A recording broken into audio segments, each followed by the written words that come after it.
सगळ्यांना शुभ सकाळ भावांनो. आपण आलेलो तर शेताकडे पाहतो तर का रॉके करत होता भांडणं. आपण आलेलो तो घराकडे आता वापस. जीसीबीने सगळे खड्डे बुजवून घेत होते.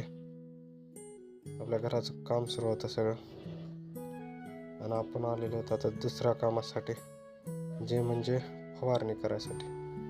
हे पहा रामबाई बसला होता गाडीवर आहे आणि तुम्ही म्हणसाले बाटली का दाखवत आहे ते तुम्हाला पुढे कळेल. आणि खंडोबा फवारत होते हराळ, हे पहा. आणि बाटली येत होती इथून, बिस्लरीच्या बाटलीनं आपण फवारत होतो.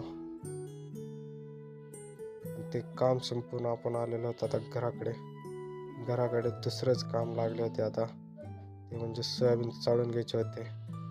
कशासाठी तर पेरणी येत होती जवळ, त्यासाठी आपण सोयाबीन चाळून ठेवत आहे.